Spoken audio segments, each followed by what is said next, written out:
कहते हैं सुई लगाओगे तो दर्द होगा ही ना। तो सुई लगाओगे दर्द होगा मतलब क्या है, अगर आपने सुई लगा कर रखा है तो दर्द तो होना ही होना है। हाँ लेकिन अगर आप बुद्धिमान हैं, आपको मालूम है सुई लगा है, तो ये मेरे कोई ना कोई बीमारी को ठीक करने के लिए, कोई ना कोई हमने गलत काम किया था इसलिए मुझे को सुई लगा है। अब उसका दर्द तो सहना पड़ेगा। तो अगर आप मेच्योर हैं, मेच्योर मतलब बड़े हैं, बुद्धिमान हैं, तो आपको बुद्धि है तो आप चिल्लाएंगे नहीं, सुई लग गया मेरे को, दर्द हो रहा है, दर्द हो रहा है, बहुत चिल्लाएंगे, बहुत रोएंगे। आप नहीं, मालूम है ये मेरी भलाई के लिए कट जाएगा तो अच्छा है, सुई लगा है दर्द होगा फिर तो अच्छा ही होने वाला ना, बीमारी ठीक हो जाएगी। तो आप सह लेंगे उसको। लेकिन छोटे बच्चों को सुई सुई लगता है तो, या जिसको आप कह लीजिए उतनी बुद्धि नहीं होती है, उनको तो सुई लोग क्या करते हैं, वो क्या करते हैं? चिल्लाते। बहुत चिल्लाते हैं ना। हमें भी याद है बचपन में बहुत चिल्लाते थे। जब सुई लगता था तो कितना दर्द होता, नहीं नहीं हम सुई लगवाएंगे ही नहीं, लगवा, अब तो खुद जाके लगवा लेते हैं, लगा दो। कुछ लोग जाके ब्लड डोनेशन करते हैं, ब्लड डोनेशन कैंप में जाते हैं, मैंने देखा है सोसाइटीज में ब्लड डोनेशन कैंप लगता है, उसमें सुबह से भीड़ लग जाती है, लोग जाके ब्लड डोनेट करते हैं। क्यों कर रहे हैं डोनेशन? बस इसलिए कि उनका ब्लड, तो अभी तो वो जब तक ब्लड डोनेशन चलता है तब तक कम से कम आई थिंक आधा घंटा लगता है डोनेशन करने में। तो उतना देर तक सुई लगा के रखना पड़ता है। तो लगवाते हैं आधा घंटे के लिए, क्यों? क्योंकि मालूम है ब्लड निकल जाएगा तो फिर ये हमारा ब्लड निकलने से शरीर अच्छा होगा और नए खून बनेंगे। ये बुद्धि आ जाती है लोगों में। जैसे भक्तों को डोनेशन नहीं करना है, इसलिए मैं डोनेशन को प्रमोट कर रहा हूँ यहाँ पे। दान नहीं करना चाहिए, ब्लड का दान केवल भक्तों को करना चाहिए।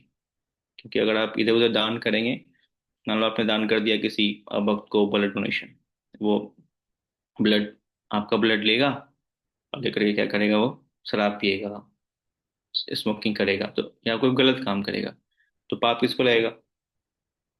आपने दान दे के उसको मौजूद बनाया ना, तो पाप तो आपको लगेगा क्योंकि आपने बना। तो भक्तों को दान करने के पहले बहुत ही सावधान रहना चाहिए।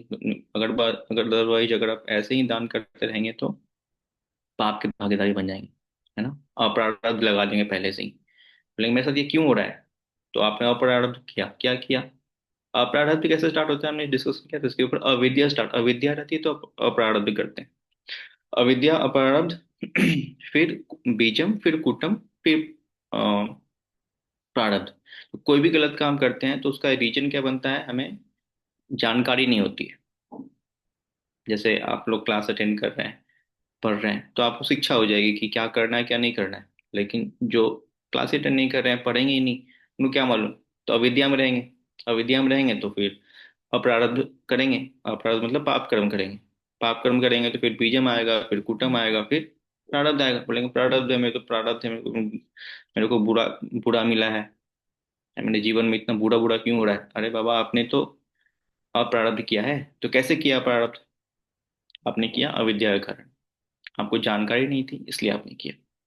तो दुनिया में हर कोई क्या कर रहा है, हर समय अपरारब्ध रूपी पाप कर्म करते जा रहा है, हर कोई व्यक्ति। क्यों कर रहा है?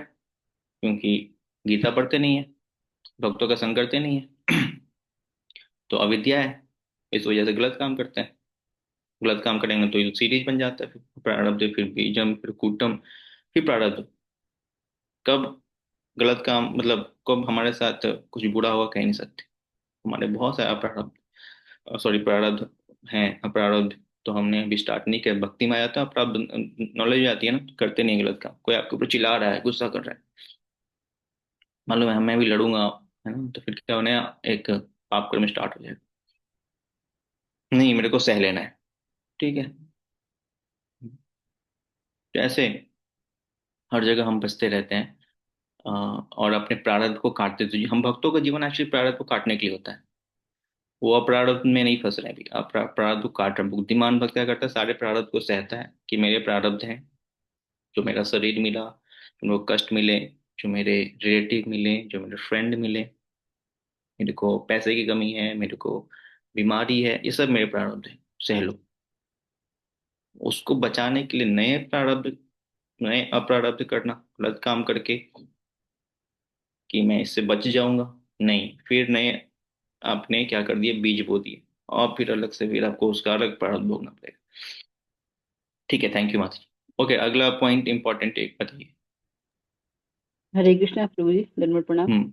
धन्यवाद। प्रभु जी, मैंने वो आपने बताया था ना, स्टेज ऑफ भक्ति, भक्ति के जो लैडर हम्म। बताए थे आपने, तो उसमें हम्म। हम जब कैसे कैसे बढ़ते हैं, तो कौन कौन सा गिफ्ट हमें मिलता है, भगवान देते हैं हमें हम्म। भगवान, वो मुझे थोड़ा याद है। जैसे कि हम्म। श्रद्धा, फिर साधु संग, फिर भजन क्रिया करते हैं, फिर अनर्थ निवृत्ति हमारी जब निकल जाती है, तो यहाँ तक हम्म। हमारी कलेश आग्नि होती है, मतलब कि जितने भी कलेश, जितने भी तरह के हमारे होते हैं, वो सब नष्ट होने लग जाते हैं। उसके बाद तीन फिर तरह के और क्लेश होते हैं। हाँ, 3 तरह आदि के क्लेश भौतिक, होते हैं। आदि दैविक और आध्यात्मिक। तीनों आध्यात्मिक। क्लेश खत्म हो जाते हैं। खत्म मतलब हो जाते होते तो हैं जीवन में, लेकिन हम उसको महसूस नहीं करते, उससे एजिटेट नहीं होते। हैं ठीक जी। है। और फिर उसके आगे भी जैसे निष्ठा, रुचि, आसक्ति तक आते आते फिर सुविधा होने लग जाती है। फिर संधांद्र आत्मा, विशेष आत्मा मतलब कि हमें हर एक चीज शुभ शुभ दिखाई देने लगती है। और हम्म। फिर उसके आगे जब हम जाते हैं तो फिर वो मोक्ष लघुआ, मतलब मोक्ष भी हमें क्या लघु लगने लगता है, छोटा लगने लग जाता है। भक्ति के आगे मोक्ष भी हम नहीं चाहते, कोई भी भक्त नहीं चाहता। तो फिर हम भाव स्थिति और प्रेमा स्थिति पर जब जाते, तब हमें श्री कृष्ण से आसक्ति हो जाती है, हमें भगवान हम्म। प्रिय अच्छे लगने लग जाते हैं। तो ये भक्ति के स्टेज। एक्चुअली लास्ट वाले पॉइंट में क्या होता है ना, कृष्ण ही आपसे आकर्षित हो जाते हैं। श्री कृष्ण आकर्षणी इस पॉइंट का नाम है। इसमें क्या होता है, कृष्ण ही आपके पीछे भाग भाग के आते हैं। शिला प्रभुपाद जी अमेरिका जा रहे थे, श्री कृष्ण साथ में जा रहे थे। तो लास्ट का स्टेज में भक्त तो आकर्षित होता ही है, लेकिन उसमें सबसे इम्पोर्टेंट क्या होता है कि आपके पीछे भगवान लग जाता है आपकी सेवा करने के लिए। तो लास्ट का स्टेज बहुत ही मतलब रेयर है। आपके पीछे भगवान भाग रहे, माता यशोदा, राधा रानी, भगवान चिंतन कर रहे हैं किसका, गोपियों का। है कहाँ, द्वारका में। भगवान चिंतन करने किसका, माता यशोदा का, राधा रानी का। क्यों, क्योंकि वो उस स्टेज पे है ना, उसके पहले मोक्ष भी उनको नहीं चाहिए। उनको केवल भगवान का प्रेम चाहिए, भगवान की सेवा करनी है। उन ऐसे भक्त जो केवल भगवान की सेवा के लिए तो हमेशा चिंतित रहते हैं, भगवान को चिंतित रहते हैं, उनके लिए भगवान भाग भाग के आते हैं, उनके पीछे भगवान रहते हैं, उनसे भगवान आकर्षित हो, इसलिए नाम है श्री कृष्ण आकर्षणी। वो कृष्ण को भी आकर्षित कर लेते हैं, कृष्ण को भी खींच लेते हैं अपनी ओर। ठीक है, अगला पॉइंट कौन बताना चाहेंगे? हरे कृष्णा प्रभु जी, दंडवत प्रणाम। यस। प्रभु सबको जी, बोलना है कि पॉइंट फटाफट। हाँ हम्म। प्रभु जी, भक्ति रस में सिद्धू हमें सिखाता है कि अनन्य शुद्ध भक्ति कैसे करनी है, और हम्म। कैसे हमें कृष्ण का प्रेम प्राप्त करना है, कैसे हमें सांसारिक इच्छाओं से मुक्त होना है, और कैसे हमें श्रवण कीर्तन और स्मरण द्वारा मतलब भगवान की प्रेम पूर्वक मतलब भक्ति करनी है। और हम हमें सिखाता है अभिलाषिता शून्यम, कि मतलब भौतिक इच्छाओं से, मतलब भौतिक इच्छाओं की कामना ना करके बस केवल भगवान की सेवा करना। प्रभु जी, हरे कृष्ण प्रभु जी, दंडवत प्रणाम। हरे कृष्णा। ओके, और कोई? हरे कृष्णा सावित्री प्रभु माता जी। जी। जी माता जी बताइए। प्रभु जी, ये मेरे को ये भी अच्छा लगा जो कि शुद्ध भगत होते हैं, जैसे 5 प्रकार की मुक्तियां हैं। तो हम्म। जो शुद्ध भक्त हैं तो वह जो है मतलब 5 प्रकार की मुक्तियों में से भी किसी भी मुक्ति को नहीं चाहते। मतलब इसका जो है मोक्ष लघुता के, जो शुद्ध भक्त हैं उनको जो है मोक्ष भी जो है तुच्छ लगता है। उन्हें सिर्फ भगवान से प्यार, भगवान से प्रेमयी सेवा करना ही जो है अच्छा लगता है। हरे कृष्ण। हाँ, आप लोग हैं ऐसे वाले कोई? नहीं मोक्ष भी नहीं प्रभु जी। चाहिए। मोक्ष चाहिए। ठीक है, कोई नहीं है बीच ऐसा है तो ऐसे मतलब दबा के विचार नहीं रखने, जो है कृष्ण के सामने प्रकट करना चाहिए। भगवान मेरे को तो आपके पास ही आना है बस, मैं वैसा नहीं। तो भगवान धीरे धीरे भक्ति आएगी, बुद्धि आएगी, तो फिर अपने आप ही भाव आएगा, ऐसे आर्टिफिशियली नहीं। तो वो अपने आप आता है ना। हम कभी किसी को फोर्स नहीं करते भक्ति में कि नहीं आपको ऐसा ही करना पड़ेगा, है ना। हम भक्ति सेवा करते रहे और अपने आप ये सारे गुण अपने आप ही आते हैं। ठीक है, और कोई इंपॉर्टेंट पॉइंट है? बहुत से इंपॉर्टेंट पॉइंट, लेकिन एक एक पॉइंट बताना है आपको। नरेश प्रभु, नरेश्वर प्रभु, कुछ याद है? रमणी माता जी, यस बताइए। हरे कृष्णा प्रभु जी, दंडवत प्रणाम प्रभु जी। सॉरी प्रभु जी, हाँ, मेरा थोड़ा आवाज खराब थी, इसी चक्कर में मैं चलेगा वन में चलेगा। बट आपने एक वो भी बताया था प्रभु जी, अनुकूल्यन कृष्ण अनुशीलनम भक्ति में। जो अनुकूल है केवल हमें उसे स्वीकार करना, और जो प्रतिकूल है हमें उसका परित्याग करना चाहिए। जैसे गुरु आचार्य बताते हैं हमें उसी के अकॉर्डिंग ही करना चाहिए, अपने मनमाने ढंग से कुछ नहीं करना चाहिए। भक्ति में जो अनुकूल है उसको अपनाना है, प्रतिकूल है उसको छोड़ना है। ठीक है, कौन रह गए और? ओके, नेहा माता जी आप कुछ बताएंगी?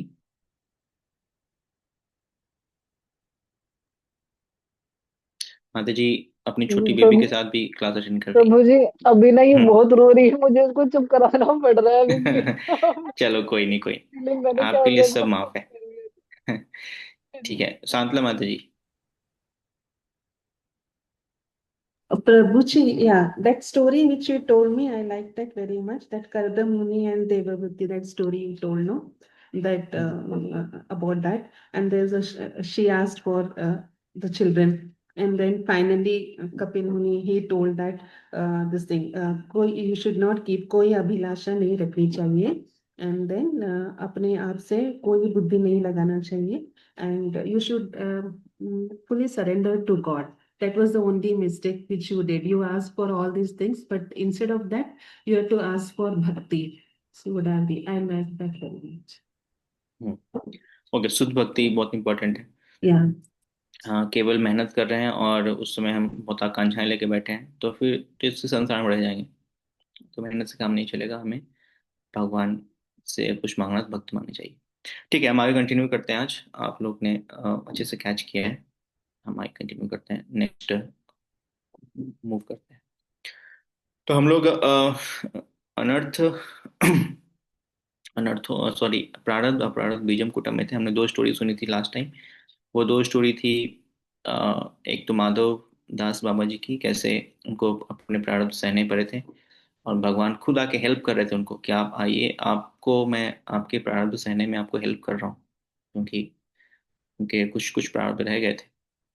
ओके, और एक क्वेश्चन और भी आया था इसमें कि अ, क्या ये अचानक से आ जाता है, श्री कृष्ण आकर्षणी या फिर मोक्ष लघुता सुदुर्लभ अचानक से कल सुबह जगे और ऐसा होगा? नहीं, ऐसा नहीं होगा। अचानक से नहीं आएगा। श्रद्धा, साधु संग, भजन क्रिया, अनर्थ निवृत्ति, निष्ठा, रुचि, ये ग्रेजुअली साथ साथ चलता रहता है। अभी भी हमारे अंदर श्रद्धा पूरी नहीं हुई है और अभी भी अनर्थ पूरे नहीं गए हैं। तो अभी अगर निष्ठा पे पहुंच जाएंगे, श्रद्धा बहुत ही अधिक मजबूत हो जाएगा। रुचि पहुंच जाएंगे, श्रद्धा और मजबूत हो जाएगा। शक्ति पे तो बहुत मजबूत हो जाएगा। तो ये सब ग्रेजुअली साथ साथ चलता है, इसमें किसी को स्टॉप नहीं करना है। प्रेम की अवस्था में भी आपको साधु संग करना पड़ेगा, भजन क्रिया भी उसमें भी करते हैं। तो ये सब जो है साथ साथ चलता है। ये एक इम्पोर्टेंट पॉइंट यहाँ पे डिस्कशन भी करना था जो कि छूट गया था। ओके, आगे पढ़ना है यहाँ से। ऐसे अनेक विगत पाप कर्म, कौन पढ़ेंगे?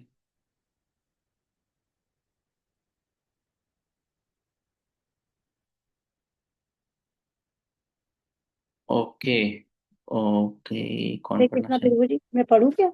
हाँ, ओके, बड़ी बात है। ऐसे अनेक विगत पाप कर्मों के फल हैं जिनके कारण हम इस समय कष्ट भोगते हैं, और अपने वर्तमान पाप कर्मों के कारण हम भविष्य में कष्ट भोगेंगे। किंतु इन समस्त पाप कर्मों के फल तुरंत समाप्त हो सकते हैं यदि हम कृष्ण भावनामृत को ग्रहण कर ले। इसके परिणाम स्वरूप सील रूप गोस्वामी श्रीमद् भगवत से 11 11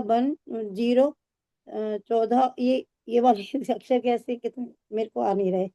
चले चले। 11 उदाहरण देते हैं। यह श्लोक भगवान कृष्ण द्वारा उद्धव को दिए गए उद्देश्य से सम्मिलित है, जिसमें वे कहते हैं, हे उद्धव, मेरी भक्ति उस प्रज्वलित अग्नि के समान है जो इसमें डाले गए असीम ईंधन को जलाकर खाक बना सकती है। तात्पर्य यह है कि जिस प्रकार प्रज्वलित अग्नि कितनी ही मात्रा में ईंधन को जलाकर खाक कर सकती है, उसी प्रकार कृष्ण भावनामृत में भगवान की भक्ति सारे पाप कर्मों के ईंधन को जला सकती है। उदाहरण उदाहरण उदाहरण गीता में अर्जुन ने सोचा था कि युद्ध करना पाप कर्म है, किंतु कृष्ण ने अपने आदेश से उसे युद्ध में प्रवृत्त किया, जिसके कारण वह युद्ध भक्ति बन गए। इसलिए अर्जुन को कोई पाप फल नहीं भोगना पड़ा। शील रूप गोस्वामी श्रीमद् भागवत से एक अन्य श्लोक उद्धृत उद्धृत करते हैं, जिसमें देवहूति अपने पुत्र कपिल देव को सम्मोहित करके कहती है, हे भगवान, श्रवण कीर्तन आदि 9 प्रकार की भक्ति होती है। जो भी आपकी लीलाओं का श्रवण करता है, आपकी महिमा का कीर्तन करता है, आपको नमस्कार करता है, आपका चिंतन करता है और इस तरह 9 प्रकार में से किसी भी प्रकार की भक्ति करता है, वह तुरंत यज्ञ करने का पात्र बन जाता है, भले ही उसका जन्म चांडाल कुल में ही क्यों न हुआ हो। अतः एवं यह कैसे संभव हो सकता है कि जो पूर्ण पूर्ण कृष्णा भावनामृत में भक्ति में संलग्न रहता है, वह शुद्ध ने बन चुका हो। ऐसा हो ही नहीं सकता। जो व्यक्ति कृष्ण भावनामृत तथा भक्ति में संलग्न रहता है, वह भौतिक पाप कर्मों के सारे कल्प वेशों से असुवेव मुक्त हो चुका होता है। इसलिए भक्ति में पाप कर्मों के सारे फलों को निःसृत करने की शक्ति होती है, तो भी भक्त सदैव सतर्क रहता है कि उसमें किसी तरह का पाप कर्म होने न पाए। यह उसकी भक्त होने के नाते विशेष पावता पवित्रता इसे तरह का पाप कर्म होने न पाए। यह उसकी भक्त होने के नाते विशेष पता इसे प्रकार श्रीमद् भागवत का कथन है कि भले ही कोई चांडाल कुल में क्यों न उत्पन्न हुआ हो, किंतु यदि वह भक्ति करता है तो वह वेद विहित कर्म कांडों में भाग लेने का अधिकारी बन सकता है। इस कथन में यह वृजन है कि चांडाल कुल में उत्पन्न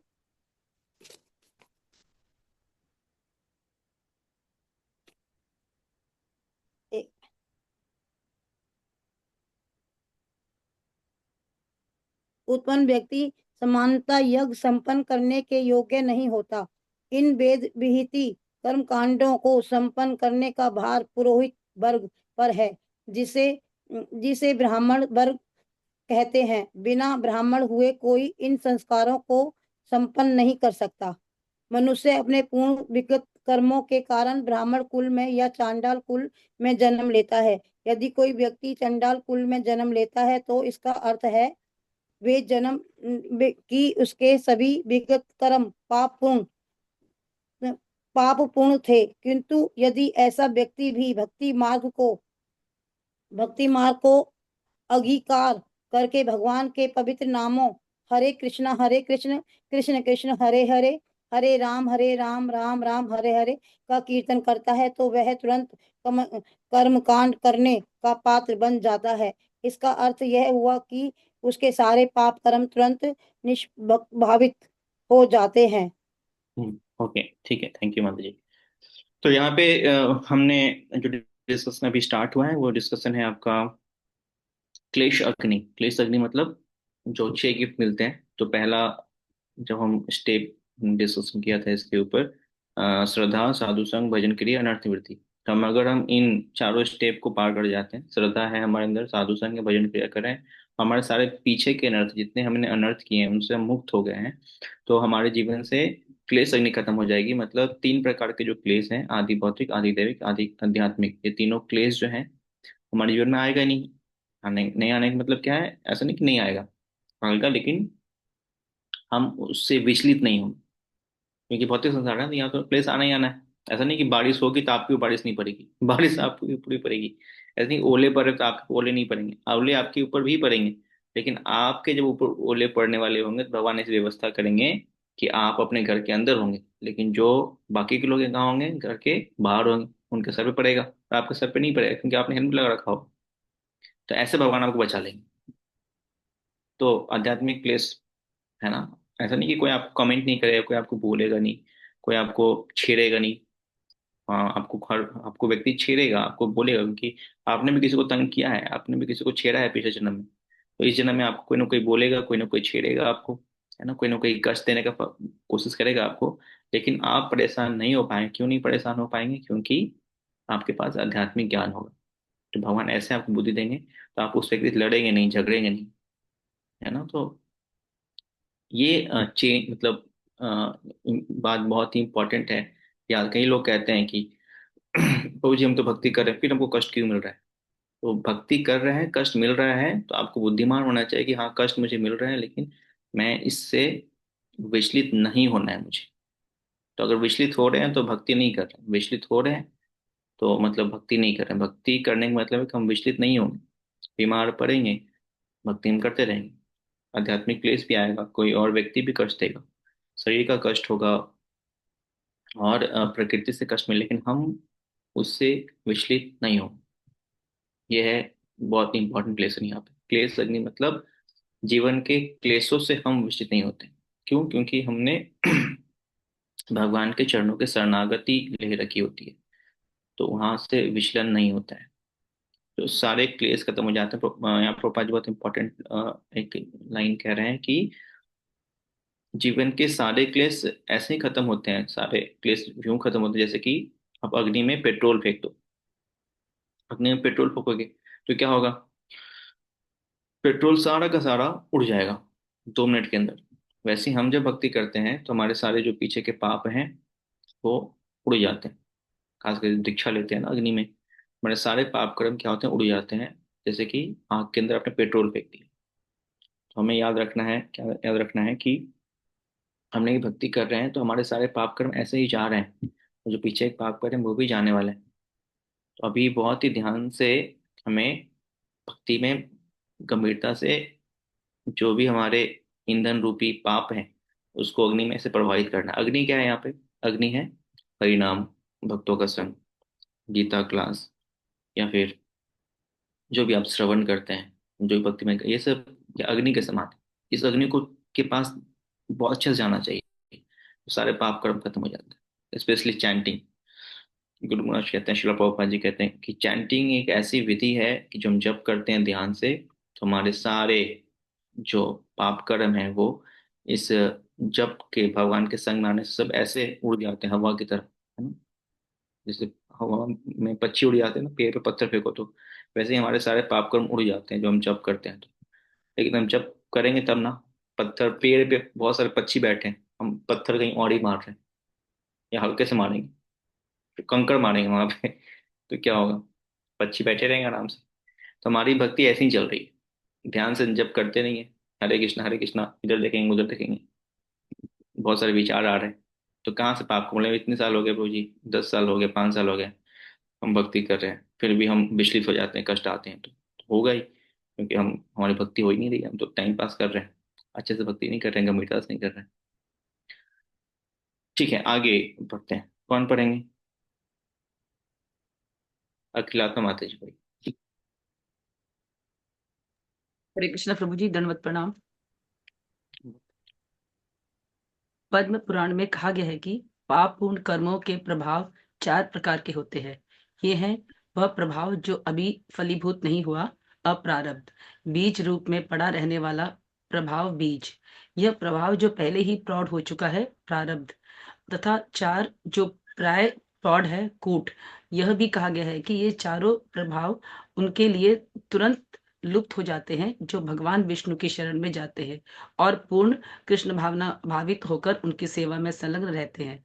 प्राय प्रौढ़ रूप में वर्णित प्रभाव उस कष्ट के सूचक है जिन्हें हम इस समय उठा रहे हैं। बीज रूप में पड़े प्रभाव हृदय के कोने में रहते हैं जहां बीज सदृश पापपूर्ण इच्छाओं का संग्रह होता है।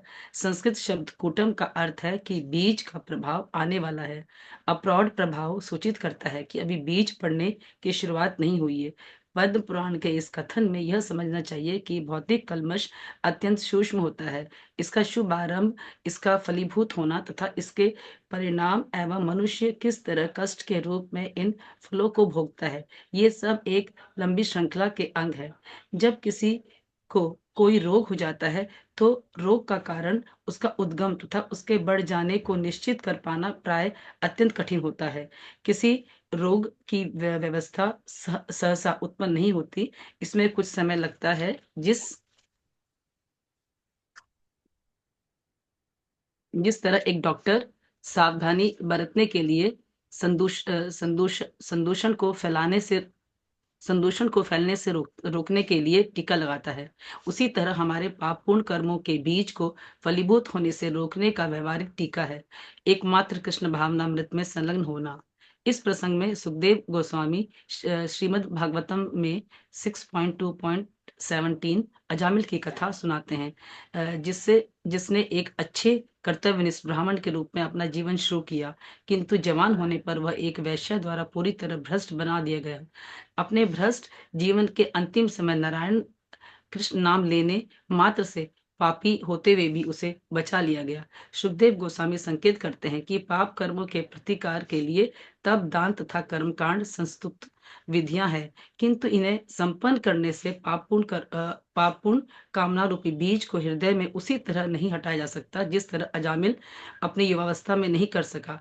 यह पापपूर्ण कामना रूपी बीज कृष्ण भावनामृत की प्राप्ति के द्वारा ही हटाया जा सकता है, और यह महामंत्र हरे कृष्ण महामंत्र के कीर्तन द्वारा बड़ी आसानी से किया जा सकता है, जैसे कि चैतन्य महाप्रभु ने संस्तुति की है। दूसरे शब्दों में, जब तक मनुष्य भक्ति मार्ग को ग्रहण नहीं करता, तब तक वह पाप कर्मों के फलों से 100% शुद्ध नहीं हो सकता।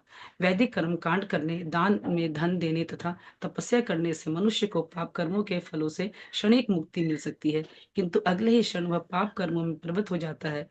उदाहरणार्थ, अत्यधिक विषयी जीवन बिताने के कारण रतिज यौन योग से पीड़ित मनुष्य को चिकित्सक कराते समय दारुण पीड़ा सहनी पड़ती है, और उस समय वह अच्छा हो जाता है, किंतु अपने हृदय से काम इच्छा दूर न कर पाने के कारण वह पुनः उसी कर्म में प्रवृत्त हो जाता है और उसी रोग का शिकार हो जाता है। अतएव चिकित्सा द्वारा ऐसे रजित यौन रोग के कष्ट से क्षणिक आराम मिल सकता है, किंतु जब तक उसे यह समझने की शिक्षा नहीं दी जाती कि विषयी जीवन नंदनीय है, तब तक उसे ऐसे बार बार होने वाले कष्ट से नहीं बचाया जा सकता।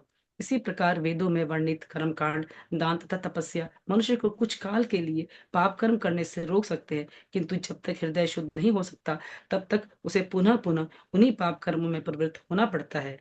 श्रीमद् भागवतम में दिया गया दूसरा उदाहरण उस हाथी का है जो सरोवर में घुसकर ठीक से स्नान करता है और अपने शरीर को भली भांति साफ करता है, किंतु वह बाहर निकलकर तट पर पहुंचते ही पृथ्वी से थोड़ी धूल उठाता है और फिर अपने शरीर के ऊपर डाल देता है। इसी प्रकार जो व्यक्ति कृष्ण भावनामृत में प्रशिक्षण नहीं होता, वह पाप कर्मों की कामना से पूरी तरह मुक्त नहीं हो सकता। मनुष्य न तो योग से, न दार्शनिक चिंतन ज्ञान से और न सकाम कर्म से अपने आप को पूर्ण कामनाओं के बीच से बचा सकता है। केवल भक्ति में लगाकर ही ऐसा किया जा सकता है। श्रीमद् भागवतम में ही 4.22.39 एक अन्य साक्ष्य है जिसमें संती कुमार कहते हैं, हे राजन, मनुष्य का मिथ्य अहंकार संत कुमार मिथ्य अहंकार सनत कुमार, ठीक है प्रभु जी, हाँ। हे राजन, मनुष्य का मिथ्य अहंकार इतना प्रबल होता है कि वह उसे जगत में उसी तरह रखता है जैसे कोई प्रबल रस्सी से बांधा हो। केवल भक्तगण कृष्ण भावनामृत में संलग्न होकर इस प्रबल रस्सी की गांठ को काट सकते हैं। अन्य लोग जो कृष्ण भावना भावित नहीं होते किंतु महायोगी या कर्मकांडी बनना चाहते हैं, भक्तों की भांति प्रगति नहीं कर पाते। अतएव प्रत्येक व्यक्ति का कर्तव्य है कि वह मिथ्य अहंकार की दृढ़ गांठ को काटने एवं भौतिक कार्यों में व्यवस्था से छूटने के लिए कृष्ण भावनामृत के कार्यों में अपने आप को लगाए। मिथ्य अहंकार की यह दृढ़ गांठ अज्ञान के कारण है। जब तक मनुष्य अपने स्वरूप से अनभिज्ञ बना रहेगा, तब तक वह निश्चित ही गलत कर्म करेगा और भौतिक कलमश में फंसता जाएगा। वास्तविक ज्ञान की यह अनभिज्ञता भी कृष्ण भावनामृत के द्वारा दूर की जा सकती है, जैसे कि पद्म पुराण में पुष्टि हुई है। कृष्ण भावनामृत में शुद्ध भक्ति सर्वोच्च प्रकाश है, और ऐसे प्रकाश उस प्रज्वलित दावाग्नि की तरह होता है जो काम रूपी अशुभ सर्पों को विनिष्ट कर देती है। इस प्रसंग में यह उदाहरण यह उदाहरण यह है बताने के लिए दिया गया है कि चारों ओर फैली दावाग्नि जंगल के सारे सर्पों को स्वतः ही नष्ट कर देती है। जंगल की भूमि पर अनेक सर्प रहते हैं, किंतु जब जंगल में आग लगती है तो उसे सूखी पत्तियां जल जाती है, जिससे सर्प भी अग्नि की चपेट में तुरंत आ जाते हैं। चौपाए जानवर अग्नि से दूर भाग सकते हैं या भागने का प्रयास तो कर ही सकते हैं, लेकिन सर्पों का तुरंत सफाई हो जाता है। इसी तरह कृष्ण भावनामृत की प्रज्वलित अग्नि इतनी प्रबल होती है कि अज्ञान के सर्प तुरंत ही विनष्ट हो जाते हैं। कृष्ण भावनामृत चलो कर सकते हैं। ठीक है, वहां पे मानते हैं। तो ये फर्स्ट जो गिफ्ट था क्लेश अग्नि जो खत्म होती है, उसमें प्रभुपाद जी ने लगभग 8-10 से ज्यादा 10 पैरा में इसको समझाया डिटेल में, कैसे ये जो क्लेश अग्नि है वो शांत हो जाती है। इसी के अंदर प्रभुपाद जी ने एग्जाम्पल दिया पद्म पुराण के अंदर कि कैसे हमारे जीवन में कष्ट आते हैं, इसी कैसे सीरीज बनती है। तो यहाँ पे मैं आपको स्लाइड दिखा देता हूँ।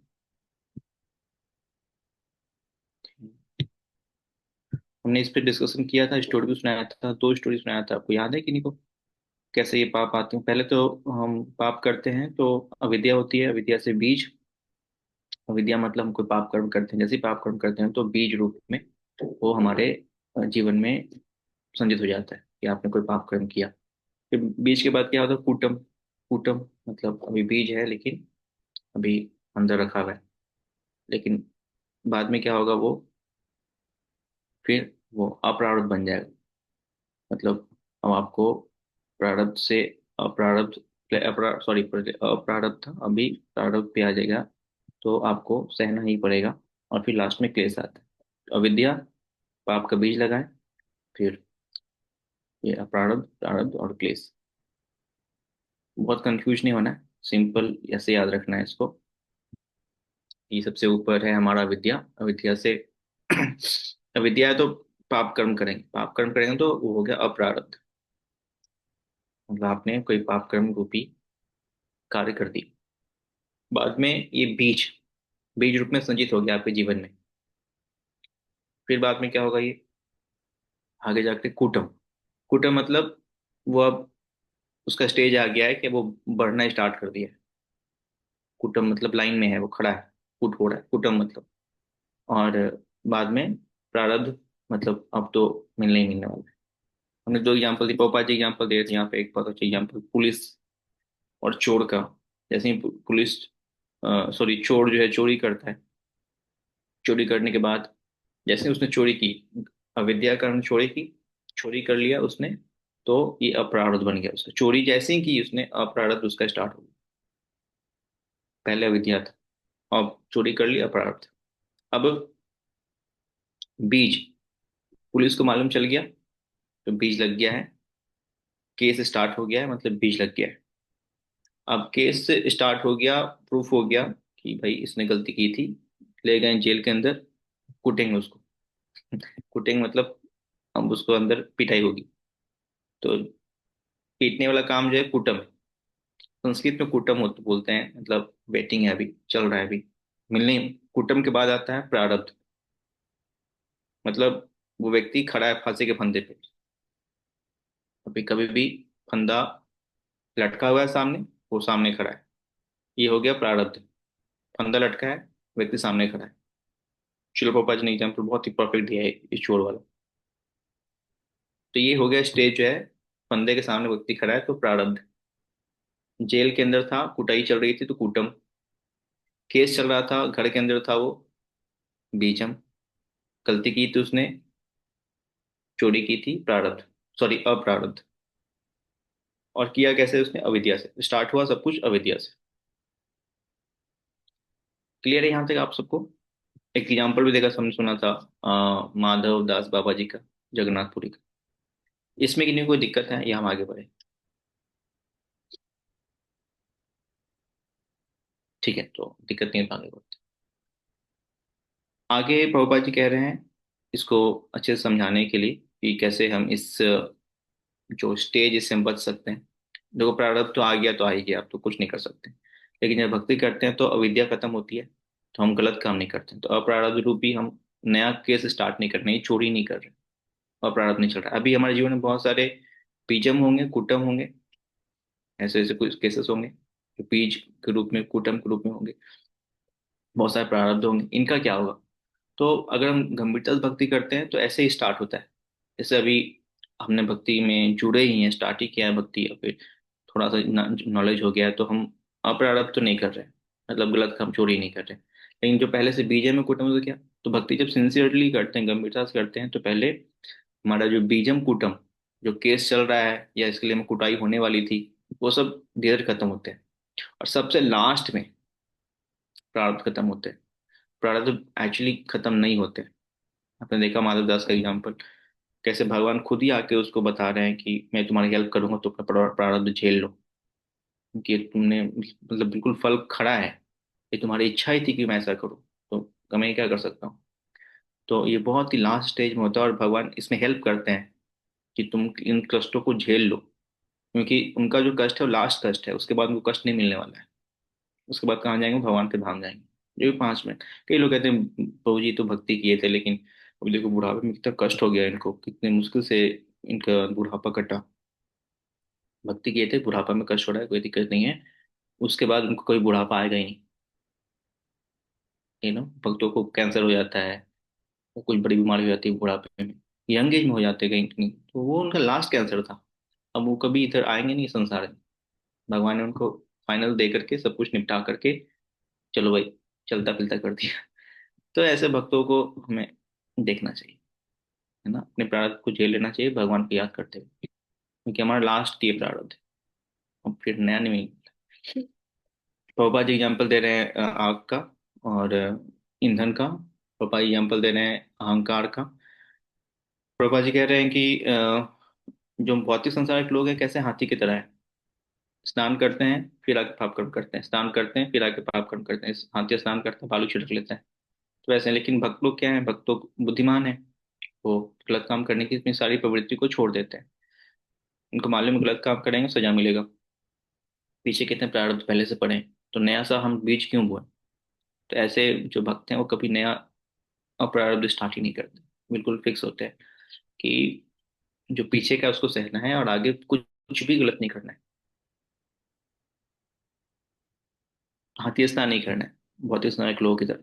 और यहाँ पे पापा जी एक और एग्जाम्पल देके समझा रहे हैं, वो है आपका कि भक्त लोग बुद्धिमान होते हैं। क्यों? क्योंकि वो क्या करते हैं, अपने जो भौतिक आसक्तियां हैं उनको कटिंग करते हैं। देखिए, हम कोई भी गलत काम करते हैं उसके पीछे सबसे जो महत्वपूर्ण कारण बताया गया है, वो बताया गया अहंकार, अपना फॉल्स ईगो। इसी वजह से हम कोई गलत काम करते हैं। जैसे कि कोई चोर चोरी करता है, क्यों चोरी करता है? एक ही कारण होता है, उसको अपने अहंकार को तुष्ट करना होता है कि मैं एक शरीर हूँ, मैं एक अमीर व्यक्ति बनना चाहता हूँ, है ना। तो इस अहंकार के कारण ही वो गलत काम करता है।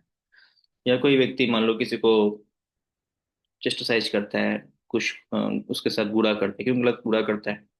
मानता है कि वो स्त्री है, मैं पुरुष हूँ, मैं गलत करूँ। या वो स्त्री है लेकिन मैं भी स्त्री हूँ, वो स्त्री मेरे से छोटी होनी चाहिए, कैसे मेरे से आगे बढ़ गई, मैं इसका बुरा करूंगी।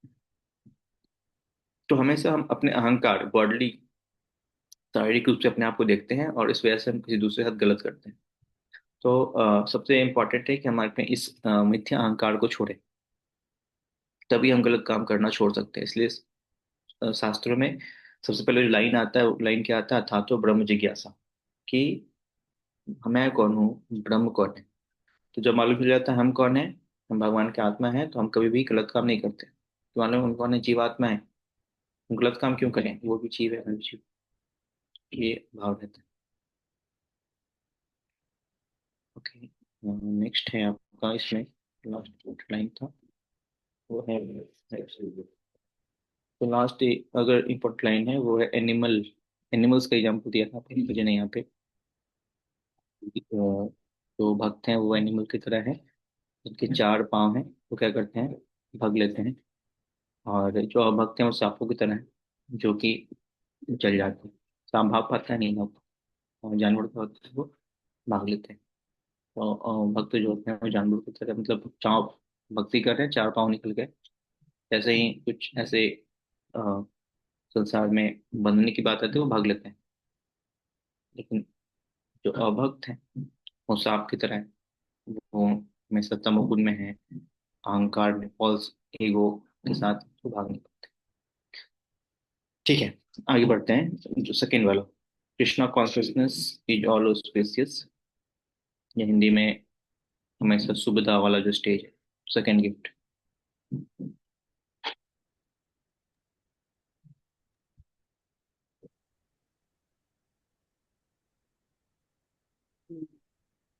हरे कृष्णा प्रभु जी, मैं पढ़ूं? हाँ जी। कृष्ण भावनामृत सर्व मंगलकारी सुखदत्त। श्रील रूप गोस्वामी ने सुखदत्त की परिभाषा दी है। उनका कहना है कि वास्तविक शुभ का अर्थ है विश्व भर के समस्त लोगों के लिए कल्याण कार्य। इस समय लोगों के समूह समाज, जाति या राष्ट्र के रूप में कल्याण कार्यों में लगे हुए हैं।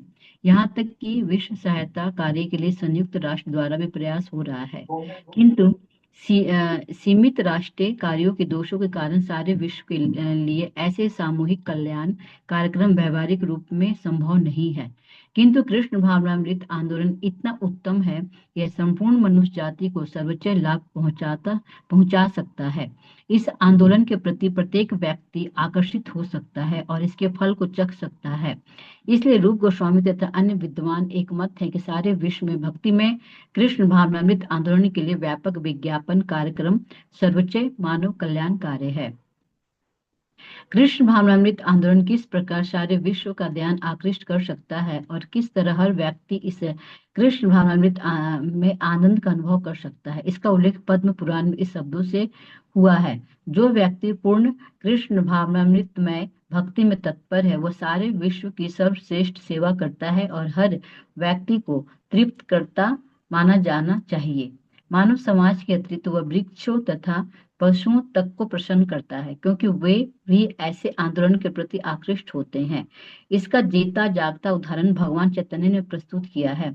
जब वे अपने संकीर्तन आंदोलन का प्रचार करने के लिए मध्य भारत में झारखंड के जंगलों से होकर यात्रा कर रहे थे, तब बाघ, हाथी, हिरन तथा अन्य जंगली जानवर उनके साथ हो लिए थे और अपनी अपनी विधि से नाच कर तथा हरे कृष्ण कीर्तन करके उसमें भाग ले रहे थे। यही नहीं, कृष्ण भावनामृत में रत मनुष्य भक्ति कार्य करते हुए उन सभी उत्तम गुणों को विकसित कर सकता है जो सामान्यतः देवताओं में पाए जाते हैं। श्रीमद् भागवतम 5.18.12 में सुखदेव गोस्वामी का कथन है कि हे राजन, जिनकी कृष्ण में अविचल श्रद्धा है और जो हर प्रकार के द्वैत से रहित है, वे देवताओं के सारे उत्तम गुणों को विकसित कर सकते हैं। भक्त के उत्तम कोटि के कृष्ण भावनामृत के कारण देवता भी उसके साथ रहने के इच्छुक होते हैं। तो यह समझना चाहिए उसके शरीर में देवताओं के गुण विकसित हो चुके हैं। दूसरी ओर वह व्यक्ति जो कृष्ण भावित नहीं होता, उसमें कोई उत्तम गुण नहीं पाया जाता। भले ही वह शैक्षिक दृष्टि से उच्च शिक्षा प्राप्त हो, किंतु अपने कार्य क्षेत्र में वह पशुओं से भी निकृष्ट देखा जा सकता है।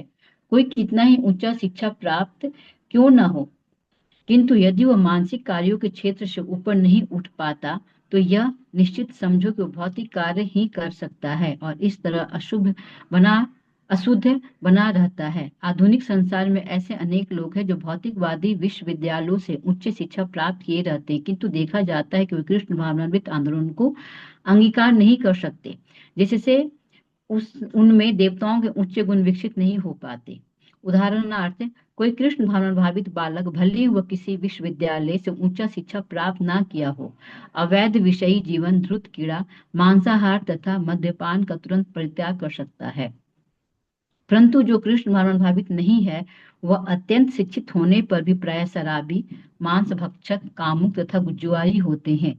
ये कतिपय व्यवहारिक प्रमाण है जो यह बताते हैं कि कृष्ण भावना भावित व्यक्ति किस तरह उत्तम गुणों से परिपूर्ण हो जाता है, जबकि कृष्ण भावनामृत से विहीन व्यक्ति ऐसा नहीं कर सकता। हमारा अनुभव है कि कृष्ण भावना भावित नौ युवक तक सिनेमा, रात्रि क्लब, नग्न नृत्य प्रदर्शन, रेस्तरां, भोजनालय, मदिरालय आदि से अनासक्त रहता है।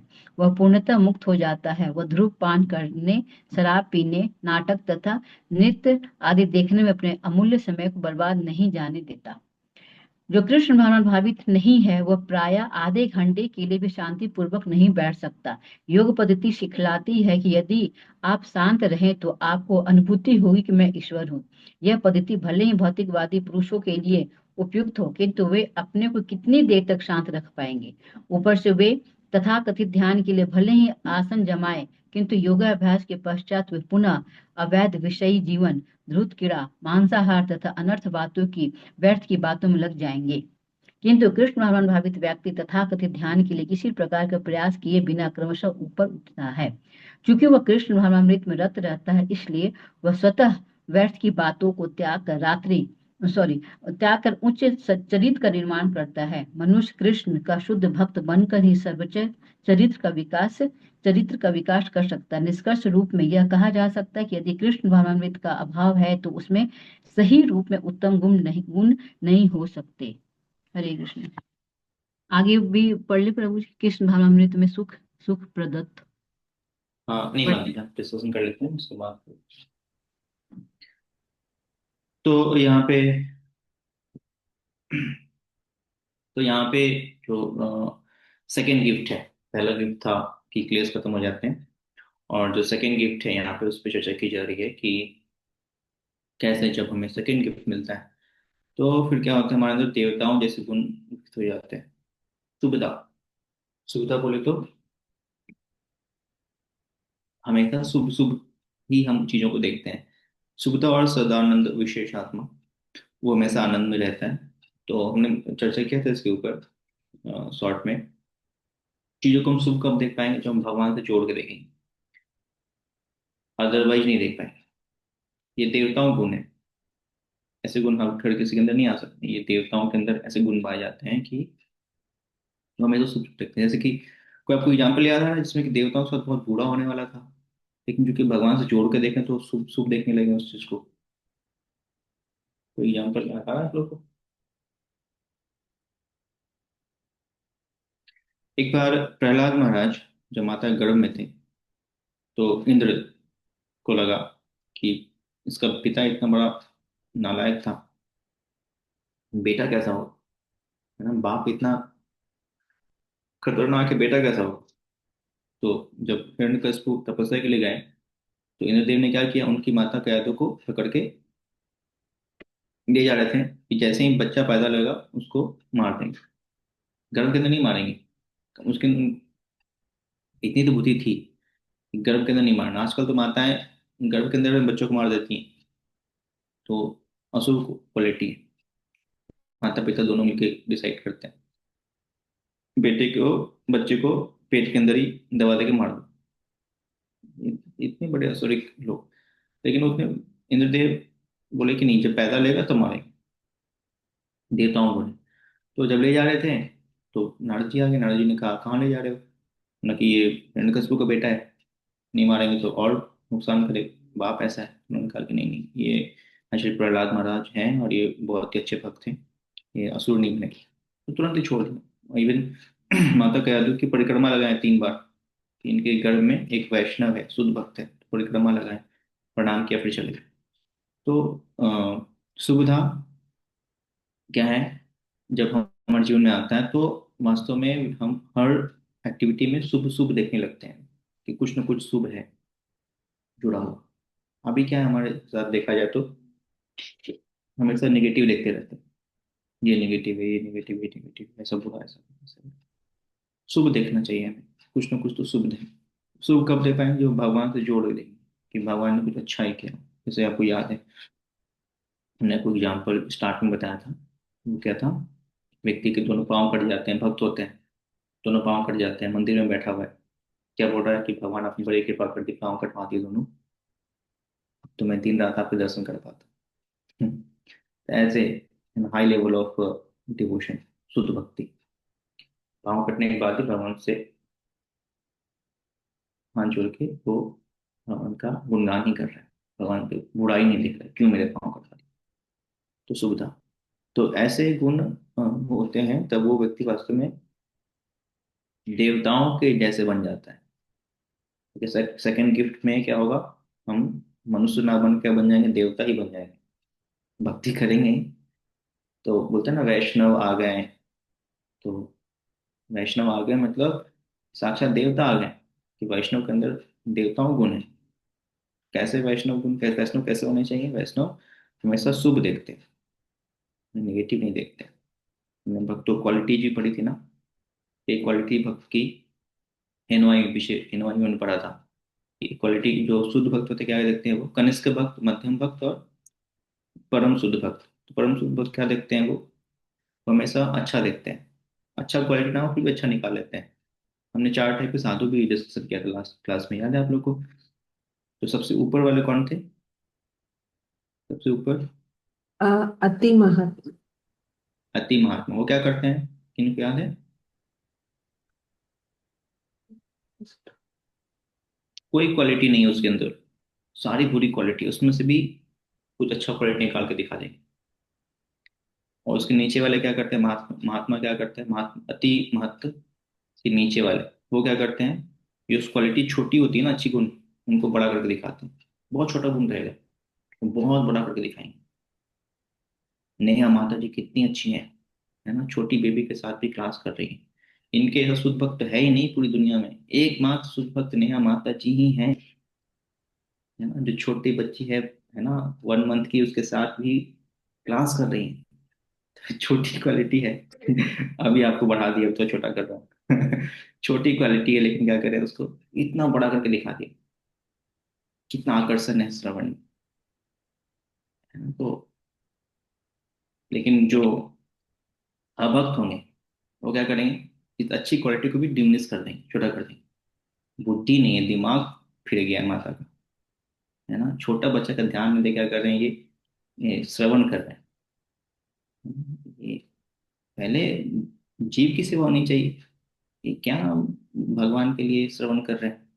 छोटा बच्चा ही घर में अच्छा नहीं है तो क्या भगवान पे ध्यान लगेगा?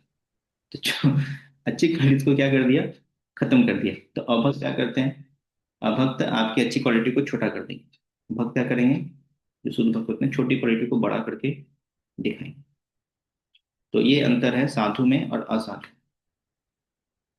तो यहाँ पे कहा जा रहा है कि जो सुविधा देखते हैं भक्त होते हैं, तो वो हमेशा शुभ शुभ देखते हैं, छोटी चीजों को भी बढ़ा चढ़ा के शुभ देखते हैं। नहीं मेरे साथ ये बहुत अच्छा होगा, कुछ होगा ना, तो बहुत शुभ शुभ देखेंगे, बहुत अच्छा होगा। एक्चुअली अच्छा ही होता है। भगवान हमेशा हमारे साथ कुछ अच्छा ही करना चाहते हैं, भगवान हमसे कभी बुरा नहीं करना चाहते।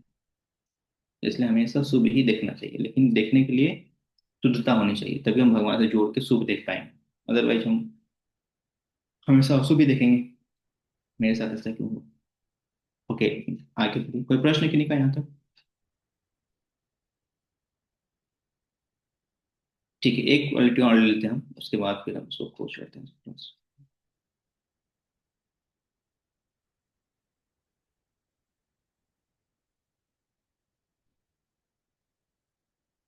कौन पढ़ेंगे? विद्या माता जी।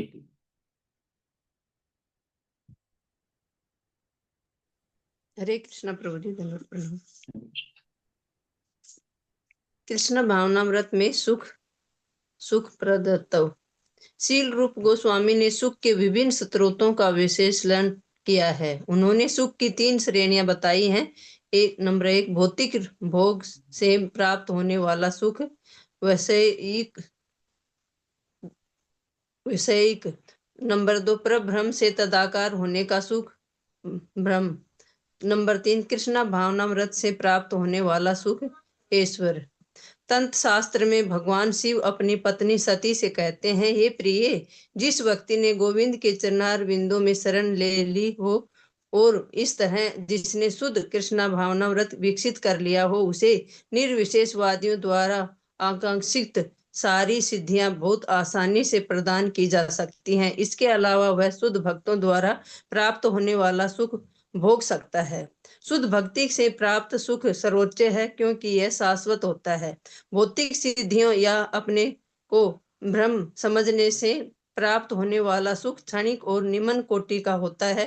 भौतिक सुख से नीचे गिरने से कोई रोक नहीं सकता और निराकार भ्रम से तदाकार होने के आध्यात्मिक सुख से भी नीचे गिरने की संभावना बनी रहती है।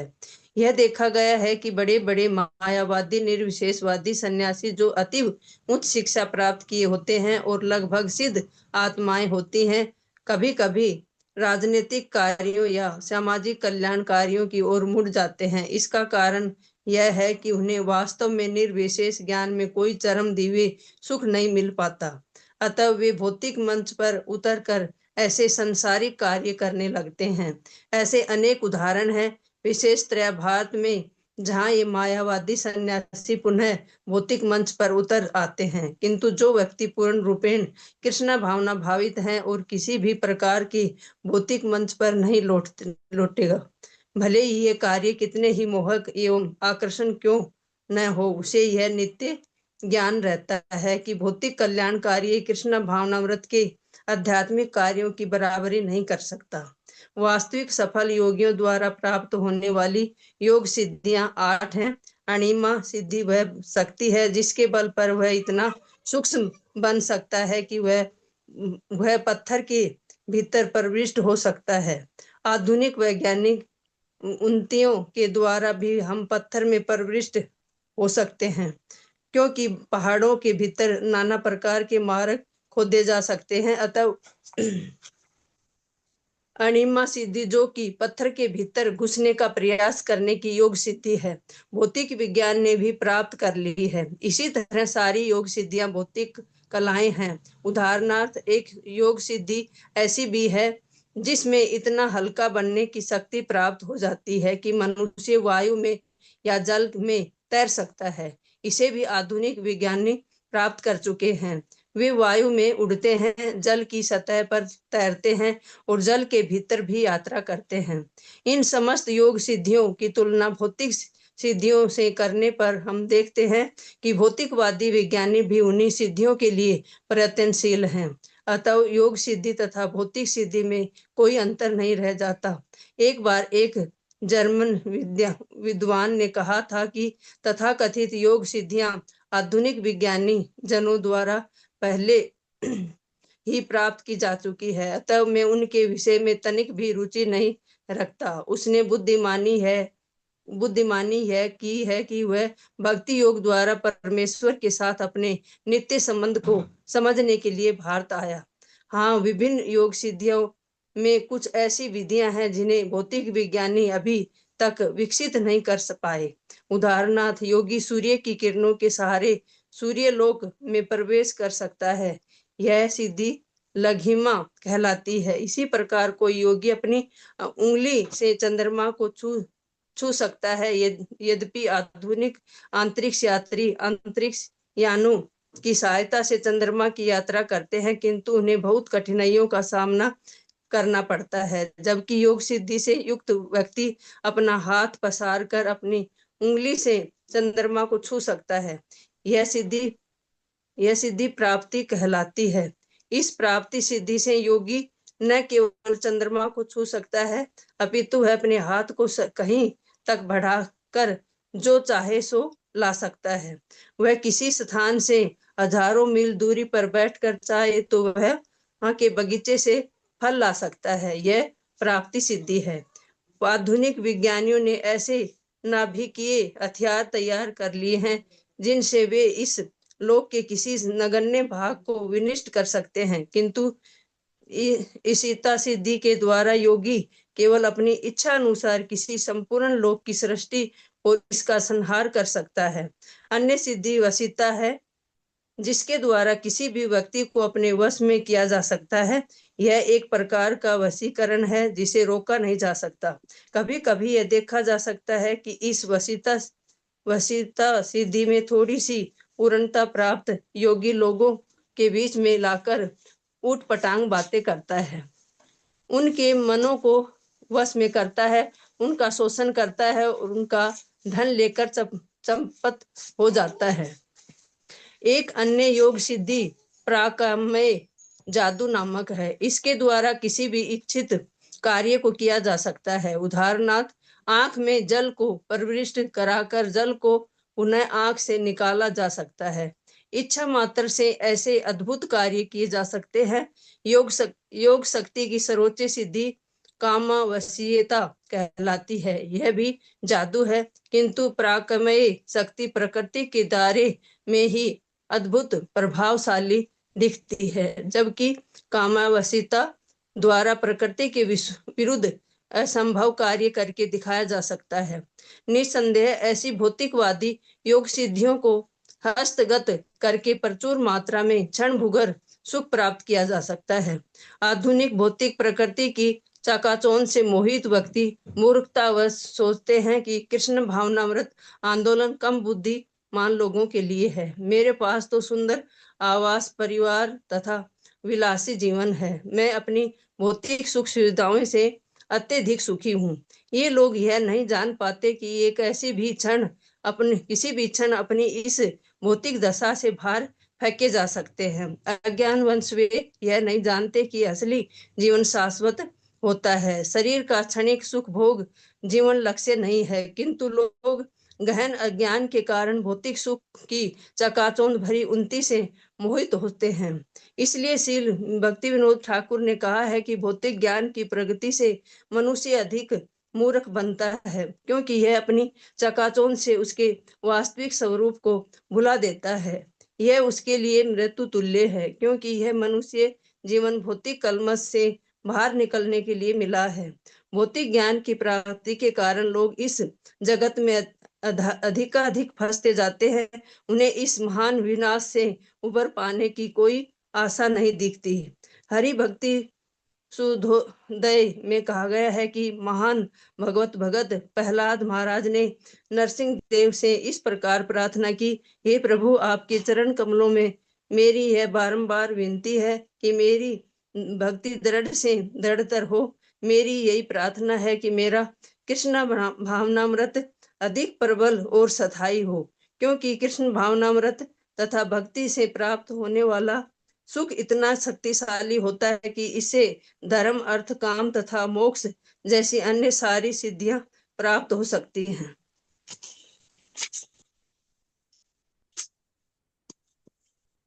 वास्तव में शुद्ध भगत इन सिद्धियों में से किसी की अभिलाषा नहीं करता, क्योंकि कृष्ण भावना भावित भक्ति से प्राप्त सुख इतना दिव्य और असीम होता है कि अन्य कोई सुख इसकी समता नहीं कर सकता।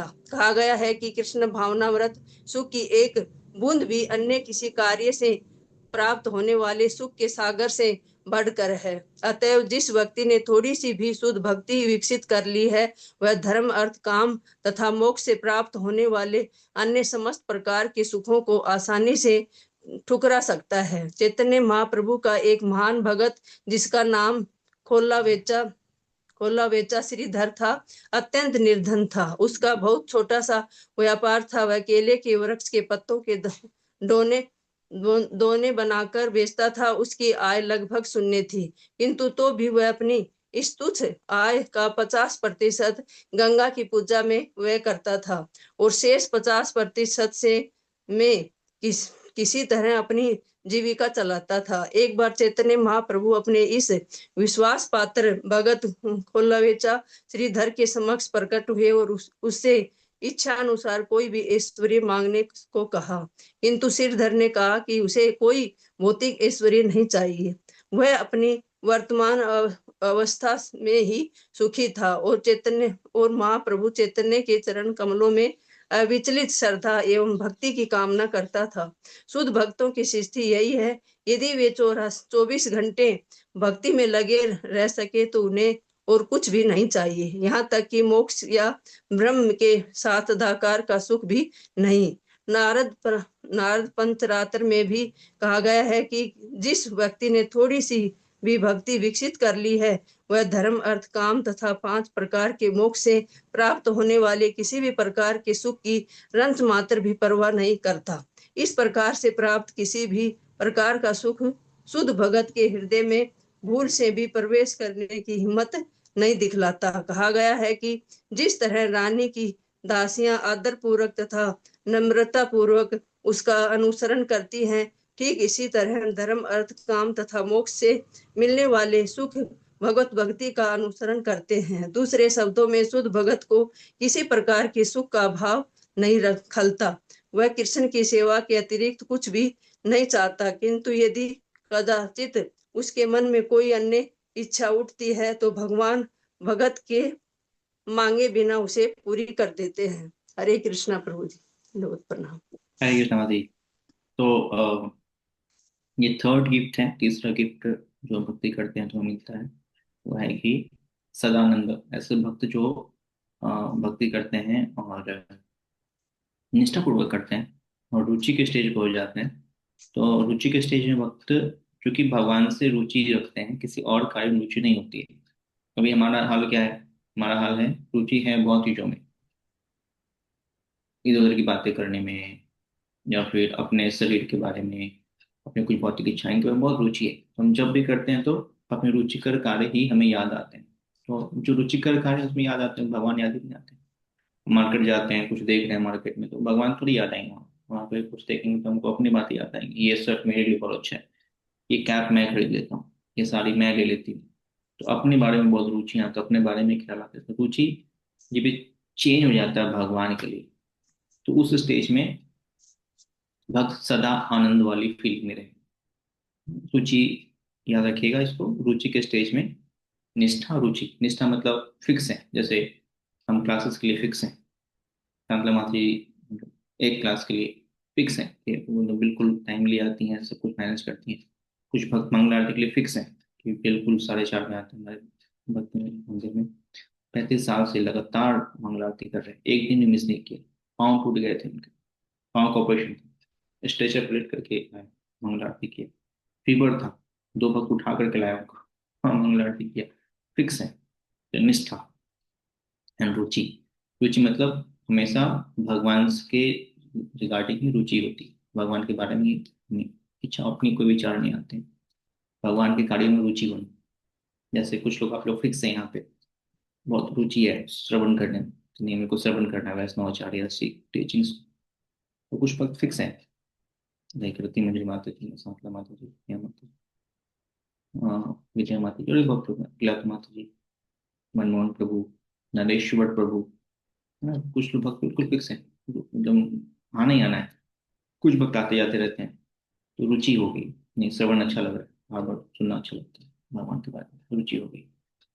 तो वैसे ही जैसे 1 घंटे के लिए रुचि आ गई, या मंगल आरती की रुचि आ गई, या फिर किसी एक कार्य के लिए बहुत निष्ठावान है, तो अगर ये 24 घंटे वाला हाल हो जाएगा ना, कि 24 घंटे हम केवल भगवान के बारे में रुचिकर ही सोच रहे हैं, भगवान के बारे में ही इंगेज हैं 24 आवर। तो उस स्टेज पे, निष्ठा और रुचि के स्टेज पे, पहले गिफ्ट था सुविधा। हमेशा भक्त शुभ शुभ महसूस करता है, कुछ भी हो तो उसमें शुभ ही देखता है, अशुभ नहीं देखता है। और सेकंड है उसमें सदानंद। सदानंद मतलब वो हमेशा आनंद में रहता है। तो आनंद क्लेश 3 प्रकार के होते हैं, बताया था ना, कौन कौन से? कलेश कोई 3 तरह के बताए? होते हैं। हम्म। सात्विक, आदि भौतिक आदि और देवी का आदि दैविक। आदि आदि दैविक, आदि भौतिक, आध्यात्मिक। ठीक है। तो सुख भी 3 प्रकार के होते हैं। यहाँ गोपा जी बता रहे हैं, कौन बताएगा? आप में से कोई बताइए। गोपा जी ने बताया शुरुआत के पैरे में ही, फर्स्ट पैरे में बताया सुख भी 3 प्रकार के होते हैं। ये आपने पहली बार सुना होगा। इसी इसी में, इसी वाले जब स्टार्ट हुआ ना सदानंदा, तो इसमें गोपा जी फर्स्ट पैरे में बता रहे हैं कि सुख 3 प्रकार के हैं। देखा आप लोगों को? जी प्रभु जी। बताइए। भौतिक भोग से प्राप्त होने वाला सुख, वैसिक जो हम्म। विषय विषय वस्तु से संबंधित सुख होता है। दूसरा है हम्म। पर ब्रह्म से तदाकार होने का सुख, मतलब ब्रह्म में मिलने का सुख। और तीसरा है कृष्ण हम्म। भावनामृत से प्राप्त होने वाला सुख, ऐश्वर्य। हाँ। तो यहाँ पे इसका नाम है दिया गोपा जी ने। क्या नाम दिया, मतलब शास्त्र में दिया है। पहला क्या है? विषयी सुख। दूसरा क्या है? ब्रह्म सुख। तीसरा क्या है? तीसरा कुछ लिखा है वहां पे? कृष्ण भावनामृत से प्राप्त ऐश्वर्य। होने वाले। हाँ, उसको बोलते हैं इसिता।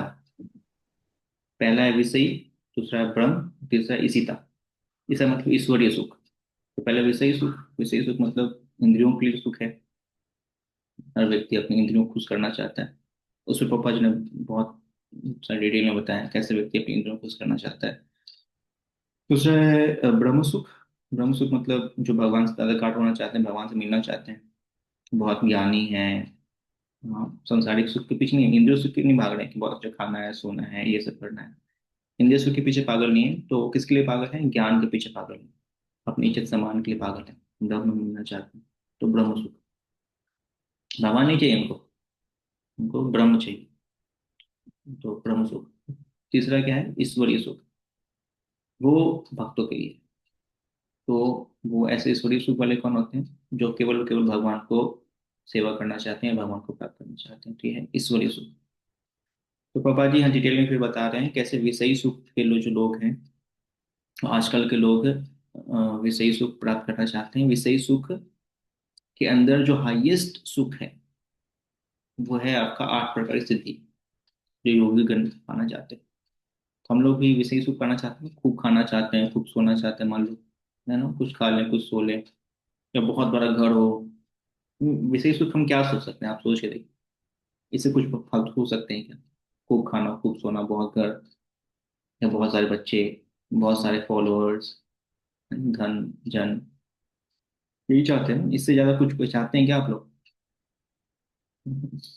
लेकिन इसका हाईएस्ट फॉर्म क्या है? ये 8 प्रकार की सिद्धि, विषयी सुख के अंदर। ये 8 प्रकार की सिद्धि तो पता नहीं आप लोग इसको सोचते भी नहीं होंगे। हम लोग सोचते भी नहीं कि ऐसी भी विषयी सुख हो सकते हैं।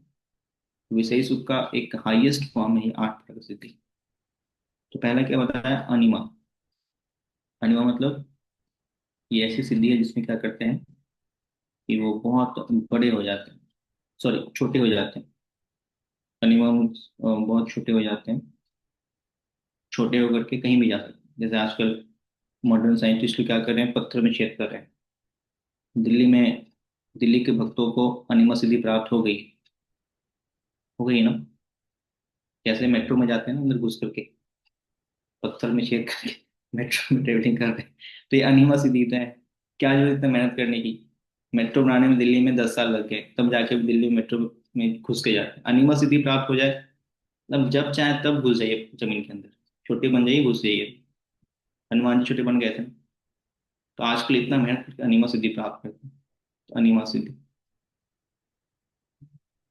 दूसरा सिद्धि है इसमें, इसमें पापा जी क्या बता रहे हैं? वो है आपका अनिमा के बाद लकीमा। लकीमा मतलब क्या कर सकते हैं? बड़े बड़े कुछ कार्य कर सकते हैं। हाँ? तो जैसे हनुमान जी ने किया था, वैसे तो लकीमा सिद्धि होती है। सॉरी, लकीमा में क्या होता है? बहुत हल्के बन जाते हैं, बहुत ही हाई, हाई लोअर वेट के बन जाते हैं, बहुत हल्के बन जाते हैं, उड़ जाते हैं। तो ये 8 सिद्धि आखिर हनुमान जी के पास है, इसलिए अष्ट सिद्धि के दाता कहते हैं। लेकिन वैष्णवों के बारे में बताया कि इससे भी अधिक सिद्धि होती है, उनके पास 16 सिद्धि होती है वैष्णव के पास। वो दिखाते नहीं, बहुत ज्यादा सिद्धि होती है वैष्णव के पास। एंड तीसरा है प्राप्ति सिद्धि। प्राप्ति सिद्धि मतलब वो जो चाहे वो प्राप्त कर सकते हैं, कहीं से भी। तो मान लो जैसे किसी को कुछ प्राप्त करना है, तो क्या करेंगे? प्राप्त सिद्धि से तुरंत ही प्राप्त करेंगे। तो श्रील गोपाल कृष्ण महाराज गुरु महाराज कहते हैं, किसी को ये सिद्धि प्राप्त हो जाए, क्या करेंगे? वो तुरंत ही अपने हाथ को बढ़ाएंगे और ले जाएंगे किसी बैंक के अंदर।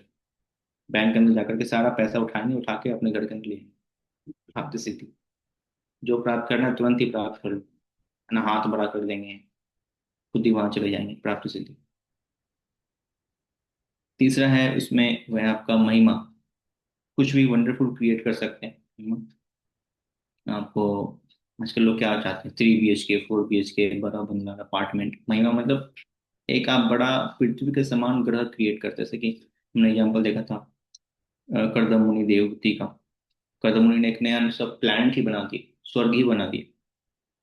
विश्वामित्र मुनि ने भी स्वर्ग बनाया था। तो एक नया प्लैनेट ही बना सकते हैं हम लोग। क्या इतना अप्लाई करते रहते हैं? दिल्ली में 3 BHK मिल जाए, 4 BHK मिल जाए, अपार्टमेंट मिल जाए।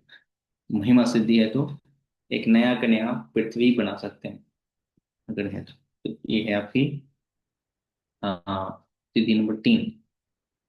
चौथा है आपका वह स्थिवा सिद्धि।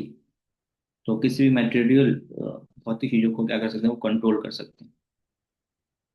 तो महिमा के बाद सॉरी, महिमा, हाँ महिमा हो गया। महिमा के बाद है आपका अस्तित्व। इसके अंदर क्या कर सकते हैं वो, इसके अंदर वो कुछ मैजिकल क्रिएट कर सकते हैं, कुछ भी अगर वो चाहें। जैसे आजकल आपने देखा होगा कुछ लोग जादू दिखाते हैं, जादू दिखा के लोगों को कंट्रोल करना चाहते हैं, तो ऐसा कुछ वो कार्ड कर सकते हैं। इसी तरह एंड वसीता, इसका मतलब किसी को कंट्रोल कर लेना अपनी शक्ति से, वसीता। तो जो चाहे वो अपने पास बुला सकते हैं, वसीता, वस में कर लेते हैं। जैसे कि मान लो बहुत लोग क्लास नहीं करते हैं, वीडियो ऑन नहीं करते हैं कहीं, तो मैं वसीता शक्ति को क्या करूंगा, मैं सबको बस बोलूंगा ऐसे ही हूँ, वसीता शक्ति से सब फटाफट ज्वाइन करेंगे, तुरंत ही अपना वीडियो भी ऑन करेंगे, ऑडियो भी ऑन करेंगे। तो वसीता शक्ति सबको बस में कर लिए, है ना, फटाफट सब आ गए और क्लास भी और सुन रहे हैं, नोट भी बना रहे हैं, वीडियो भी ऑन है, ऑडियो भी ऑन है, बस में है सब लोग, वसीता शक्ति। तो भगवान भी चाहे तो बस में कर सकते, लेकिन भगवान ने फ्री दे रखा है कि नहीं, आप खुद से भक्ति के लिए आगे बढ़े, ऐसे वसीता शक्ति से कंट्रोल करके बस में करके भक्ति करना है, ऐसा नहीं। तो ये वसीता शक्ति से किसी को कंट्रोल कर सकते हैं। ठीक है, अगला शक्ति क्या है? अगला है प्राकम्य, जादू करना। जितने जादू, बड़े बड़े जादू होते हैं ना, कि मैंने ये कर दिया वो कर दिया, देखो अभी ये दीवार आ गई, दीवार गायब, है ना, अभी ये पानी है, अभी मैं बना दूंगा उसको बालू। तो ऐसा बहुत मैजिकल कार्य करते हैं। पापा जी के पास व्यक्ति आया था मैजिकल कार्य करने, मैजिक वाला कार्य, प्राकम्य सिद्धि। और नेक्स्ट है काम, काम में वसता। ये बहुत ही मैजिकल सिद्धि है, सबसे हाईएस्ट सिद्धि है काम वसता। इसके अंदर क्या कर सकते हैं वो, प्रकृति को भी कंट्रोल कर सकते हैं। ये शक्ति किसके पास थी? रावण के पास, है ना, आंख पकड़ किया, बारिश हो गई। हिरण्यकशिपु के पास सूर्य को कंट्रोल कर, सूर्य अभी नहीं डूबेगा, प्रकृति को भी कंट्रोल कर सकते हैं काम्य वसितम। तो वैसे ही सुख के अंदर हाईएस्ट ये 8 सिद्धि हो सकती है, इस पर हम सोचते भी नहीं। हम तो बस ये है कि यूट्यूब देख लें, फेसबुक देख लें, फलाना ये कर लें वो कर लें, इसी में लोग पागल हैं, है ना, एक चीज बेच के कुछ खा लें, कुछ सो लें 4 घंटा, ये कोई सिद्धि है? ये कोई विषयी सुख है? विषयी सुख करना है तो ये 8 सिद्धियों से विषयी सुख कर, ये तो हाईएस्ट है। उसके बाद ब्रह्म में मिलना, जो ज्ञानी लोग होते हैं, मायावादी लोग होते हैं। और फाइनली है ईश्वरीय सुख। तो 3 प्रकार के रियल सुख हैं जिसके लिए लोग पागल हैं, बट एक्चुअली जो है फर्स्ट वाला ईश्वरीय सुख, उसके लिए हमें वास्तव में एफर्ट करना चाहिए। और इसके अंदर प्रभुपाद जी डिटेल में फिर बता रहे हैं कि कैसे जो लोग हैं मुख्यतः विषयी सुख के पीछे ही पागल हैं, और लेकिन जो शुद्ध भक्त हैं वो हमेशा ईश्वरीय सुख ही प्राप्त करना चाहते हैं। कैसे एग्जाम्पल दिया श्री प्रभुपाद जी ने, नारद मुनि का, कोलव श्रीधर का, कि कैसे उनके पास सब सिद्धियां थी लेकिन फिर भी वो गरीबी में, कष्ट में हैं। क्यों? क्योंकि उनको भगवान की सेवा करनी है, भगवान को प्रसन्न करना है। तो भक्तों पर सिद्धियां ये होती हैं लेकिन वो उनको यूज नहीं करते, ना यूज करके वो सदा आनंद में। लेकिन जो भौतिक संसार के लोग हैं, वो क्या करते हैं, इसको यूज करना चाहते हैं, या सिद्धियों को प्राप्त करना चाहते हैं। लेकिन भक्तों के पास सारी सिद्धियां, इसके एक से डबल सिद्धियां होती है भक्तों के पास, लेकिन वो कभी भी इसका दिखावा नहीं करते। जैसे शिला प्रभुपाद जी के पास बहुत सारी स्टोरी, प्रभुपाद जी की मैजिकल स्टोरी आती है। प्रभुपाद जी के पास वृंदावन की परिक्रमा कर रहे थे, एक नारियल पानी दिया गया, तो प्रभुपाद जी, सारे भक्त प्यासे हैं, भजन थोड़ा पिया और पीने के बाद बढ़ा दिया, तो सबको लगा चलो इसी में खत्म हो जाए। तो उस भक्त ने भी अच्छे से पिया नारियल पानी, फिर उसने कहा फिर भी बचा, फिर आगे बढ़ा दिया। जितने भक्त सबने पी लिया नारियल पानी, एक ही नारियल पानी, सब भक्तों ने पिया नारियल पानी, और फिर भी नारियल पानी खत्म नहीं हुआ। ये लीला हुई थी वृंदावन में, जब परिक्रमा करते हैं ना, तो जगन्नाथ जी का मंदिर आता है, देखा आप लोगों ने परिक्रमा किया? आप लोगों ने वृंदावन परिक्रमा, वहाँ जगन्नाथ जी का मंदिर आता है, जी महाप्रभु के बैठे को, तो वहां पे लीला हुई थी। एक लीला गुरु महाराज की आती है, गुरु महाराज रथ यात्रा स्टार्ट होने में तो बहुत तेज बादल कड़कने लगे, हल्की की बारिश होने लगी। तो तुमने कहा महाराज कैसे जगन्नाथ रथ यात्रा होगी? तो महाराज ने ऊपर देखा, ऐसे बोले स्टॉप, धीरे से बोला था, ठीक है, एक भक्त ने देख लिया था कि महाराज ऐसा कर रहे हैं, और पूरी रथ यात्रा हो गई, बिल्कुल भी बारिश ना हुई। तो भक्त तो ऐसे दिखाते नहीं है, लेकिन भक्तों के पास इनसे ज्यादा सिद्धियां होती है। शुद्ध भक्त इनको छुपा कर रखते हैं, दिखावा नहीं करते कि सिद्धियों की वजह से लोग मेरे पास आए और भगवान छोड़े। वो चाहते हैं भगवान के भक्ति के लिए आए। सिद्धि दिखाएंगे अगर भक्त लोग, प्रभुपाद जी जादू दिखाते तो लाखों लाखों लोग आ जाते। रुक्मा जी अपनी जादू दिखाते तो कई सारे लोग आते। लेकिन भगवान भी नहीं चाहते, भक्त भी नहीं चाहते कि मैं जादू दिखा करके सिद्धियों से लोग आकर्षित करूं। आकर्षण का केंद्र बिंदु तो भगवान की भक्ति में चाहिए। ठीक है, हम यहीं पे स्टॉप करते हैं। और तीन सिद्धियां हो गई, दो और बाकी हैं। सिद्धियां या परफेक्शन कह लीजिए, गिफ्ट कह लीजिए भक्ति के, वो हम अगले क्लास में डिस्कशन करेंगे। श्रील प्रभुपाद की जय, श्री रूप गोस्वामी की जय, स्वामी सिंधु ग्रंथ की जय, निताय गौर प्रेमानंद हरि हरि बोल। तो क्लास हम लोग थोड़ा सा लंबा कर रहे हैं, 15-20 मिनट के। टॉपिक बहुत सारे हैं डिस्कशन के लिए। तो ऑनलाइन है, घर से क्लास करना है तो कर सकते, 1.5 घंटा क्लास होना चाहिए। काफी लंबे से क्लास कर रहे हैं तो ना, तो हमें सुनने की शक्ति आ गई है।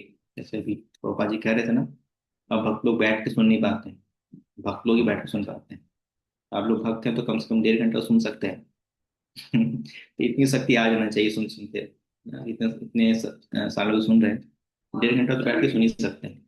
इतनी शक्ति थोड़ी आनी चाहिए कि 1.5 घंटा में ही है ना, वीडियो ऑफ कर दिया, ऑडियो ऑफ कर दिया, क्लास को लीव कर दिया, तो मतलब भक्त भी नहीं बने, अभी सुनने की शक्ति नहीं आई। ठीक है, कोई प्रश्न तो एक दो हम प्रश्न ले सकते हैं, फिर हम अगले क्लास में डिस्कशन करेंगे, आगे कंटिन्यू करेंगे। होपफुली अगला क्लास जो है रिसर्च। कोई डाउट है, कोई प्रश्न है कि नहीं का आज की क्लास से? डाउट, क्वेश्चन, कुछ बोलना है? बहुत इंपॉर्टेंट पॉइंट आपको लगा डिस्कशन के लिए। ओके, नेहा माता जी बताइए।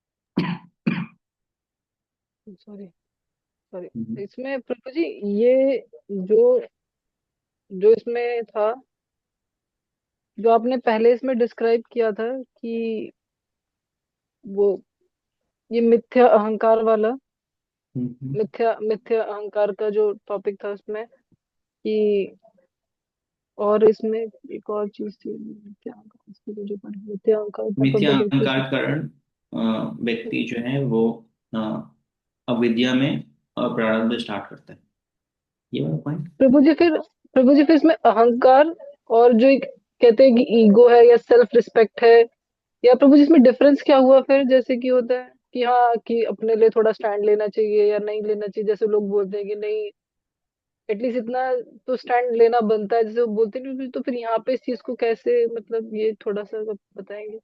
एक होता है शुद्ध अहंकार, एक होता है गलत अहंकार, फॉल्स ईगो। फॉल्स ईगो मतलब अहंकार अपने शरीर के संबंधित, और शुद्ध अहंकार मतलब अहंकार के हम भगवान के दास हैं, इस बात का अहंकार होना चाहिए। तो भगवान के दासत्व से कोई आपको हटाना चाहता है तो फिर यहाँ पे हम अहंकार दिखा सकते नहीं, हम तो भगवान के दास हैं। आप कैसे मेरे को भगवान के दास नहीं बनने में हेल्प नहीं कर सकते, तो मैं तो भगवान दास बन के ही रहूंगा। तो ये यहाँ पे है। और फॉल्स ईगो मतलब कि हम अपने आप को एक शरीर समझ, मैं पुरुष हूँ, मैं इंजीनियर हूँ, मैं डॉक्टर हूँ, ये होता है फॉल्स ईगो। हमारा जो रिएक्शन होता है समाज में इसी पॉइंट ऑफ व्यू से होता है कि हम कौन है, हम डॉक्टर हैं, इंजीनियर हैं, हम स्त्री हैं, या हम पुरुष हैं, ऐसे हमारा रिलेशन होता है संसार के साथ।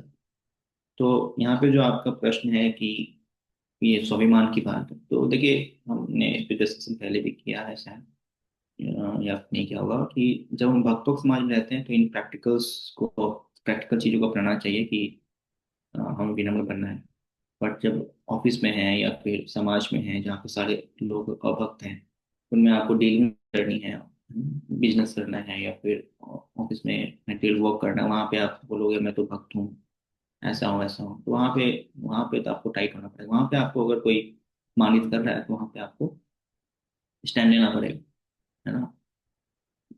तो वहां पे आपको वैसे ही डील करना, प्रभुपाद जी ने कहा, मैं नहीं कह रहा, प्रभुपाद जी ने कहा है। और भक्तों के साथ जब हम डीलिंग्स करते हैं तो वैसे ही डील करना चाहिए, खास करके जब हम ऑफिस में हैं, बिजनेस में हैं, या मतलब सोसाइटी में आप रहते हो, सोसाइटी में आपको पानी नहीं सप्लाई किया जा रहा है, हम बोलो मैं तो भक्त हूँ, कैसे चिल्लाऊंगी, कैसे कंप्लेन करूंगी। कंप्लेन थोड़ी करते हैं, पानी नहीं आ रहा है तो क्या होगा, तुमको आपका खिड़की भी कोई तोड़ के ले जाएगा, कोई दरवाजा निकाल के ले जाएगा। ये तो भक्त हैं, कोई क्या जरूरत है दरवाजे की, निकालो इसका दरवाजा अपने घर में लगा लेंगे तो वहां पे आपको स्टैंड लेना पड़ेगा। भक्तों का संग है तो विनम्र बन के रहिए, लेकिन जब सोसाइटी में है तो वहां पे आपको स्टैंड लेना पड़ेगा। ये हमें शिक्षा मिलती है। क्लियर है आपको? कुछ इसे ये आप यही पूछ रही थी? हाँ जी प्रभु जी, क्लियर है, thank you Prabhu ji. Hare Krishna. Okay, और कोई प्रश्न की निकाह? ठीक है, तो हम यहाँ पे स्टॉप करते हैं क्लास को, रिकॉर्डिंग में स्टॉप कर सकती हैं। और आई थिंक इवनिंग में ज़्यादा लोग आ रहे थे, अभी पता नहीं क्यों नहीं लोग, मतलब इवनिंग में ज़्यादा आए थे। आज इंफॉर्मेशन नहीं थी या फिर इंफॉर्मेशन तो पहले ही थी। Prabhuji, they have message, Prabhuji. Tejendra Prabhuji is gone to Vrindavan, somewhere Okay. there. And Manmohan Prabhuji is attending interview. Nikhil Okay. Prabhuji is busy. Some And engagement he technique. has gone to hospital. Like this, 5-6 of them have given valid reason. Okay, urgent engagement आ गई थी। ठीक है, तो ये जो class है ये तो आपका सैटरडे की नेक्स्ट क्लास हम सैटरडे को ही करेंगे, देखते हैं। तो मुझे ऐसा लगा कि उस क्लास का इंफॉर्मेशन था, यहाँ पे लोग नहीं आते क्योंकि 1 महीने बाद अभी क्लास हो रही है शनिवार को। मैं भी फिर स्लो था। Thank you. हरे कृष्णा। श्रील प्रभुपाद की जय। बहुत बहुत धन्यवाद प्रभु जी, आपने अध्याय को बहुत अच्छी तरह से समझाया, जिससे विभिन्न उदाहरणों के माध्यम से कठिन अवधारणाओं को भी समझना आसान हो गया। हमारे ज्ञान की दुनिया का विस्तार और रोशन करने के लिए प्रभु जी को कोटि कोटि धन्यवाद। तो हम सभी प्रभु जी के लिए एक बार जोर से हरे कृष्ण महामंत्र बोलेंगे। हरे कृष्णा हरे हरे कृष्णा कृष्णा हरे हरे कृष्णा कृष्ण कृष्णा कृष्ण कृष्णा कृष्ण हरे हरे हरे हरे, हरे हरे राम हरे राम राम हरे हरे राम, राम राम राम हरे हरे। प्रसाद की जय। जय। हरे बहुत बहुत धन्यवाद आप सभी भक्तों का इतनी सिंसियरिटी से इस क्लास में जोड़ने के लिए। अभी हम मिलेंगे अगले शनिवार को, तब तक के लिए हरे कृष्णा। हरे कृष्ण। थैंक यू माता जी। हरे कृष्णा माता जी, थैंक यू माता शांता जी। माता जी, थैंक यू सो मच शांतला माता जी।